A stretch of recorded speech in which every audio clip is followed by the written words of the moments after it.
পৃথিবীর ইতিহাসে এমন এক বাদশা ছিলেন যার রাজত্ব শুধু মানুষের উপর সীমাবদ্ধ ছিল না, যার দরবারে এক কাতারে দাঁড়াত মানুষ, আরেক কাতারে অদৃশ্য জিন, আর আকাশে ডানা মেলে ছায়া দিত পাখিরা। তিনি ছিলেন হজরত সুলাইমান আলাইহিসসালাম। দাউদ আলাইহিসসালামের সন্তান, নবুয়তের আলো আর রাজত্বের ভার দুটি একসাথে যার কাঁধে অর্পিত হয়েছিল আল্লাহ তাআলার পক্ষ থেকে। এ রাজত্ব অহংকারের নয়, এ ছিল আমানত। আল্লাহ তাকে এমন এক ক্ষমতা দিয়েছিলেন যা পৃথিবীর আর কোনো মানুষকে দেননি। বাতাস তার নির্দেশে বইত, পাখিরা তার ভাষা বুঝত, পশুরা তার হুকুম মানত, আর জিনেরা তার নাম শুনলেই কেঁপে উঠত। যেখানে সুলাইমান আলাইহিসসালামের লাঠির আঘাত পড়ত না, সেখানে তার দৃষ্টি পড়লেই যথেষ্ট ছিল। রাতের অন্ধকারে জিনদের আগুনে চোখ জ্বলে উঠত, কিন্তু সেই চোখে ভয়ের ছায়া পড়ত যখনই উচ্চারিত হতো সুলাইমান। অনেক জিন নিজেদের গুহায় ফিসফিস করে বলত, তিনি আমাদের শাসক নন, তিনি আল্লাহর নবী, আর আল্লাহর নবীর সামনে আমরা কেবল দাস। তবুও এত রাজত্ব, এত ক্ষমতা, এত অলৌকিক নেয়ামতের মাঝেও হজরত সুলাইমান আলাইহিসসালামের অন্তর ছিল নরম। এক সন্ধ্যায় সূর্য যখন জেরুজালেমের পাহাড়ে অস্ত যাচ্ছিল আর আকাশে সোনালি আলো ছড়িয়ে পড়ছিল, তিনি একা দাঁড়িয়েছিলেন। দূরে দেখা যাচ্ছিল পুরনো এক পবিত্র ভূমি, যেখানে একসময় নবীরা সিজদায় লুটিয়ে পড়েছেন, ফেরেশতারা অবতরণ করেছেন। বাইতুল মুকাদ্দাস, বাইতুল আকসা। সেই মুহূর্তে তার অন্তরে এক প্রশ্ন জেগে উঠল, হে আমার রব, আমি তো পৃথিবীর রাজা, কিন্তু আমার মৃত্যুর পর লোকেরা আমাকে কেন স্মরণ করবে? চোখ ভিজে এলো তার। তিনি দুই হাত তুললেন। নীরবতা ভেঙে হালকা কণ্ঠে তিনি বললেন, হে আল্লাহ, আপনি আমাকে এমন রাজত্ব দিয়েছেন যা কেউ কল্পনাও করতে পারে না। আমি এর জন্য কৃতজ্ঞ।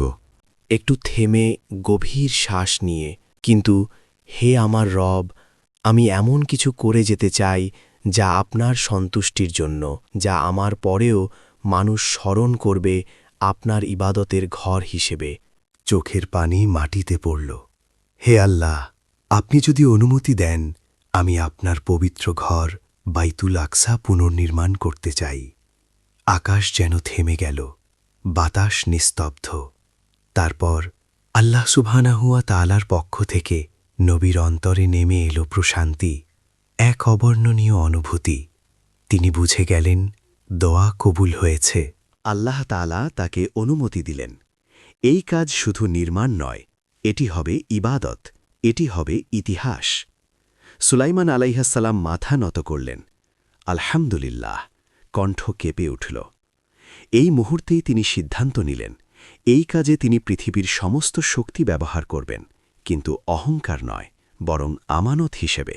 পরদিন সূর্য ওঠার আগেই রাজদরবারে আহ্বান জানানো হল। মানুষের মধ্য থেকে প্রায় ৩৫০ মন্ত্রী, আর জিনজাতির মধ্য থেকে আরও ৩৫০ শক্তিশালী মন্ত্রী, সবাই সমবেত হল। মানুষেরা শৃঙ্খলায় দাঁড়িয়ে, আর জিনেরা আগুনের মতো দেহ, কিন্তু মাথা নত। সুলাইমান আলাইহিসসালাম সিংহাসনে বসে বললেন, হে মানুষ ও জিনের প্রতিনিধিগণ, আজ আমি তোমাদের এমন এক দায়িত্ব দিতে যাচ্ছি যা ইতিহাসে লেখা থাকবে। জিন মন্ত্রীদের চোখে ভয় আর কৌতূহল। তিনি দৃঢ় কণ্ঠে বললেন, আমরা বাইতুল আকসা পুনর্নির্মাণ করব। দরবার নিস্তব্ধ। তারপর এক জিন মন্ত্রী এগিয়ে এসে বলল, হে আল্লাহর নবী, আপনি আদেশ করুন, আমরা প্রাণ দিয়ে তা পালন করব। সুলাইমান আলাইহিসসালাম চোখ তুললেন, তবে আজ রাতেই সারা দুনিয়ার জিনদের সমবেত করো। জিনদের শরীর দিয়ে যেন বিদ্যুৎ বয়ে গেল, আদেশ পাওয়া গেছে। রাত নামল, মরুভূমির বিশাল ময়দান ধুলায় ঢেকে গেল। দূরে দূরে আগুনের আলো, জিনেরা আসছে, কেউ পাহাড় থেকে, কেউ সমুদ্রের গভীরতা থেকে, কেউ অন্ধকার গুহা ছেড়ে। ভয়ের মধ্যেও আনুগত্য, কারণ ডাক দিয়েছেন আল্লাহর নবী সুলাইমান আলাইহিসসালাম। সেই রাত ছিল ভিন্ন। আকাশে চাঁদ ছিল, কিন্তু তার আলো যেন ভয় পেয়ে কাঁপছিল। মরুভূমির বিশাল ময়দানে ধীরে ধীরে জমতে লাগল অদ্ভুত সব ছায়া, কেউ আগুনের মতো লাল, কেউ ধোঁয়ার মতো ধূসর, কেউ কালো অন্ধকারের মতো গাঢ়। এরা মানুষ নয়, এরা জিন। পাহাড় কেটে যারা ঘর বানায়, সমুদ্রের তলদেশে যারা নিঃশ্বাস নেয়, অন্ধকারে যাদের রাজত্ব, আজ সবাই ডাকা হয়েছে একজন মানুষের সামনে, একজন নবীর সামনে। ময়দান জুড়ে গুঞ্জন উঠল, ডাক এসেছে, সুলাইমান আমাদের ডেকেছেন। ভয় লুকানো যায় না, কারণ তারা জানে এ ডাক অমান্য করার ক্ষমতা কারও নেই। রাত কেটে ভোর হল। সূর্য উঠতেই ময়দান আলোর বন্যায় ভরে গেল। ঠিক তখনই বাতাস হঠাৎ থেমে গেল। পাখিরা আকাশে সারি বেঁধে দাঁড়িয়ে পড়ল। সব জিন একসাথে মাথা নিচু করল, কারণ হজরত সুলাইমান আলাইহিসসালাম আসছেন। তিনি এসেছেন বাতাসের ওপর ভর করে। চেহারায় কোনো অহংকার নেই, কিন্তু উপস্থিতিতেই রাজকীয় গাম্ভীর্য। লাঠি হাতে, চোখে দৃঢ়তা, হৃদয়ে আল্লাহ ভয়। তিনি সামনে এসে দাঁড়াতেই ময়দান নিস্তব্ধ হয়ে গেল। আগুনের জাতি নিঃশ্বাস পর্যন্ত আটকে রাখল। সুলাইমান আলাইহিসসালাম কথা শুরু করলেন। তার কণ্ঠ শান্ত, কিন্তু প্রতিটি শব্দ যেন বজ্রপাত। হে জিন জাতি, আমি তোমাদের ডেকেছি নিজের ক্ষমতা দেখাতে নয়। একটু থামলেন। আমি তোমাদের ডেকেছি আল্লাহর ঘর নির্মাণের জন্য। জিনদের চোখ বড় হয়ে গেল। তিনি বললেন, বাইতুল আকসা, যেখানে নবীরা সিজদা করেছেন, যেখানে ফেরেশতারা নেমে এসেছে, সেই পবিত্র ঘর আমি আল্লাহর সন্তুষ্টির জন্য পুনর্নির্মাণ করতে চাই। ময়দানে গুঞ্জন। তিনি আরও বললেন, আমি চাই এ ঘর হবে পৃথিবীর সবচেয়ে সুন্দর এবাদতখানা। এর দেয়ালে থাকবে সর্বোৎকৃষ্ট পাথর, হীরা, মণি, মুক্তা। তার চোখ উজ্জ্বল হয়ে উঠল। সমুদ্রের অতল গভীরতা থেকে রত্ন তুলে আনবে তোমরা, পাহাড় কেটে পাথর আনবে। কিন্তু মনে রেখো, এ কাজ কোনো রাজপ্রাসাদের নয়, এ কাজ আল্লাহর ঘরের। তার কণ্ঠ ভারী হল। যে এখানে কাজ করবে সে আমানত বহন করবে, আল্লাহ দেখছেন। জিনদের শরীর কেঁপে উঠল। ভয়, শ্রদ্ধা আর দায়িত্ব, তিনটি অনুভূতি একসাথে বুক চেপে ধরল। এক জিন নেতা এগিয়ে এসে মাথা নত করল। হে আল্লাহর নবী, আমরা আপনার আদেশ পালন করব, দিনরাত জীবন দিয়ে। কয়েকদিন পর এক নীরব কক্ষে বসে হযরত সুলাইমান আলাইহি নিজ হাতে নকশা আঁকতে শুরু করলেন। কাগজে ফুটে উঠল উঁচু উঁচু দেয়াল, প্রশস্ত স্তম্ভ, প্রশান্ত গম্বুজ, আলো বাতাস চলাচলের জন্য প্রশস্ত জানালা। দরজাগুলো এমন যেন প্রবেশ করলেই হৃদয় নত হয়। তিনি কল্পনায় দেখছিলেন মানুষ দাঁড়িয়ে আছে, হাত তুলে দোয়া করছে। এই নকশা শুধু স্থাপত্য নয়, এ ছিল ইবাদতের রূপ।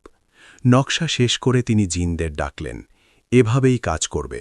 দিনের শিফট, রাতের শিফট, কোনো অলসতা চলবে না। দিন রাত একাকার হয়ে গেল। কেউ সমুদ্রের তলদেশে ডুব দিচ্ছে, কেউ পাহাড় কেটে পাথর তুলছে। গলছে ধাতু, মসৃণ হচ্ছে পাথর। আর সব কিছুর ওপর একটি দৃশ্য অবিচল। এক উঁচু স্থানে দাঁড়িয়ে হজরত সুলাইমান আলাইহিসসালাম, লাঠির ওপর ভর দিয়ে, চোখে কঠোর নজরদারি। জিনেরা জানে তিনি দেখছেন, এ ভয়ই তাদের শক্তি। জিনেরা বিদ্রোহী স্বভাবের, কিন্তু এখানে তারা দাস। দিনে আগুনের মতো জ্বলছে, রাতে ধোঁয়ার মতো ক্লান্ত, তবুও থামে না। কারণ যে চোখ তাকিয়ে আছে তা নবীর চোখ। দিন কেটে যায়, মাস পেরোয়, ঋতু বদলায়। বাইতুল আকসার অবয়ব ধীরে ধীরে স্পষ্ট হতে থাকে। যেখানে আগে ছিল ধ্বংস আর স্মৃতির ধুলো, সেখানে এখন দাঁড়িয়ে উঠছে উঁচু দেয়াল, মজবুত স্তম্ভ, শান্ত গম্বুজ। সূর্যের আলো পড়লে পাথরগুলো ঝলমল করে ওঠে। মনে হয় আলো যেন সিজদা করছে। জিনেরা ক্লান্ত, তাদের শরীর আগুনের হলেও এই কাজ তাদের অহংকার ভেঙে দিচ্ছে। তবুও তারা থামে না, কারণ উঁচু এক স্থানে এখনও দাঁড়িয়ে আছেন হজরত সুলাইমান আলাইহিসসালাম, লাঠিতে ভর দিয়ে, চোখে গভীর নজর। তিনি খুব কম কথা বলেন, কিন্তু উপস্থিতিই যথেষ্ট। কেউ অলস হলেই তার বুক কেঁপে ওঠে। নবী দেখছেন, এই ভয়েই কাজ এগিয়ে চলে। একদিন সূর্য পশ্চিমে ঢলে পড়ছিল। এক জিন মন্ত্রী হিসাব করে দেখল কাজ শেষ হয়েছে প্রায় 2/3। গম্বুজের কাঠামো দাঁড়িয়ে গেছে, ভেতরের দেয়াল সাজানো শুরু হয়েছে, রত্ন বসানোর কাজ চলছে। সে মনে মনে বলল, আর বেশি দিন নয়। কিন্তু কেউ জানত না ঠিক সেই সময়েই আসমান থেকে নেমে আসছে এক অদৃশ্য নির্দেশ। সেদিন দুপুরে সবকিছু ছিল স্বাভাবিক। হঠাৎ কাজের কক্ষের ভেতর এক অচেনা নীরবতা নেমে এলো। বাতাস কাঁপল না, কিন্তু হৃদয় কেঁপে উঠল। হজরত সুলাইমান আলাইহিসসালাম মুখ ফিরিয়ে দেখলেন এক নুরানি উপস্থিতি। চেহারায় কোনো রুক্ষতা নেই, আবার দুনিয়ার কোনো ছায়াও নয়। তিনি শান্ত কণ্ঠে জিজ্ঞেস করলেন, আপনি কে? আগন্তুক উত্তর দিলেন, আমি আল্লাহর ফেরেশতা, আমি মালাকুল মাউত। সেই নাম শুনে দুনিয়া যেন থমথে গেল। মালাকুল মাউত আলাইহি বললেন, হে আল্লাহর নবী, আমি আপনার রূহ কবজ করার আল্লাহর নির্দেশ নিয়ে এসেছি। এই কথা শুনে হজরত সুলাইমান আলাইহি ভীত হলেন না। নবীরা মৃত্যুকে ভয় করেন না, কিন্তু তার হৃদয়ে একটি ব্যথা খোঁজা দিল। তিনি তাকালেন অর্ধসমাপ্ত বাইতুল আকসার দিকে। তার অন্তরে প্রশ্ন, আমি যদি এখনই চলে যাই, জিনেরা কি কাজ থামিয়ে দেবে? তিনি জানতেন জিনদের আনুগত্য ভয়ের উপর দাঁড়ানো। ভয় চলে গেলে তারা পালাবে। এই ভাবনায় তার চোখ ভিজে এলো। তিনি বিনয়ের সাথে বললেন, হে আল্লাহর ফেরেশতা, আমি কি কিছু সময় পেতে পারি? মালাকুল মাউত আলাহে শান্তভাবে উত্তর দিলেন, হে আল্লাহর নবী, আমি নিজের ইচ্ছায় কিছু করতে পারি না, সবই আল্লাহর হুকুম। এই কথা শুনে সুলাইমান আলাহে আর কিছু বললেন না। তিনি বুঝে গেলেন এখন একমাত্র দরজা খোলা, আল্লাহর দরবার। তিনি 2 হাত তুললেন। এই দুয়াতে রাজা নেই, ক্ষমতা নেই, শুধু একজন বান্দা। হে আমার রব, আপনি জানেন আমি কখনো দুনিয়ার আরামের জন্য সময় চাইনি। তার কণ্ঠ ভারী হয়ে এলো, এই রাজত্ব, এই শক্তি সবই আপনার দান। চোখের পানি পড়ল।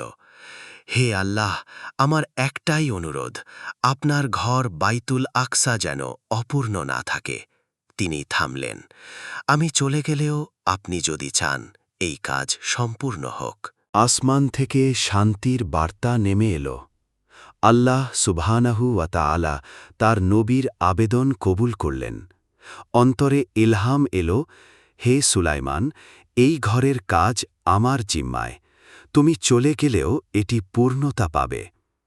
এই বার্তা পেয়েই নবীর মুখে প্রশান্তির হাসি ফুটে উঠল। তিনি ধীরে ধীরে কাজের কক্ষে প্রবেশ করলেন। নিজের নির্ধারিত স্থানে দাঁড়ালেন, লাঠির ওপর ভর দিয়ে, মুখ জিনদের কাজের দিকে, ঠিক যেমন প্রতিদিন দাঁড়াতেন।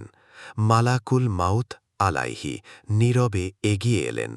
আল্লাহর হুকুম বাস্তবায়িত হল, রূহ কবজ করা হল, কিন্তু বাহ্যিকভাবে কিছুই বদলাল না। নবীদের দেহ পচে না। হজরত সুলাইমান আলাইহি লাঠির ভরেই দাঁড়িয়ে রইলেন, চোখ খোলা, মুখ শান্ত। জিনেরা দেখে ভাবল তিনি এখনও দেখছেন। ভয়ে তারা আরও দ্রুত কাজ করতে লাগল। দিন যায়, রাত যায়, 1 মাস, 6 মাস। এই সময়ে আল্লাহ তাআলা এক ক্ষুদ্র সৃষ্টিকে নির্দেশ দিলেন, একটি খুন পোকা। সে এসে লাঠির নিচের অংশ ধীরে ধীরে খেতে শুরু করল, নীরবে। একদিনে সামান্য, কিন্তু সময়ের সাথে ভেতরটা ফাঁকা। 1 বছর পর হঠাৎ চড়াট, লাঠি ভেঙে গেল। হজরত সুলাইমান আলাইহি মাটিতে লুটিয়ে পড়লেন। জিনদের চিৎকার উঠল, সবাই ছুটে এলো। পরীক্ষা করে তারা বুঝল তিনি অনেক আগেই ওফাত হয়েছেন। জিনেরা হিসাব করল, ঘুন পোকার খাওয়া দেখে অনুমান করল প্রায় 1 বছর। তাদের মাথা নত হয়ে এলো। তারা বুঝল আমরা গায়েব জানি না। কোরআনের সত্য বাস্তব হয়ে ধরা দিল। বাইতুল আকসা শেষ পর্যন্ত পূর্ণতা পেল। মানুষ মুগ্ধ হল, ফেরেশতারা সাক্ষী রইল। এক ক্ষুদ্র খুন পোকা এক বিশাল সত্য প্রকাশ করল। গায়েব শুধু আল্লাহ জানেন। অহংকার ধ্বংসের পথ, আল্লাহর কাজ আল্লাহই সম্পূর্ণ করেন। এই কাহিনী কোরআনের ইশারা ও ঐতিহাসিক বর্ণনার আলোকে সাহিত্যিক রূপে উপস্থাপিত। আল্লাহ ও তার নবীদের মর্যাদা অটুট। আমাদের এই ভিডিওটিতে একটি লাইক দিন, আমাদের চ্যানেলটি সাবস্ক্রাইব করুন এবং বেল আইকনটি চালু করুন। আল্লাহ আপনাদের সকলের উপর তার রহমত বর্ষণ করুন। আমিন।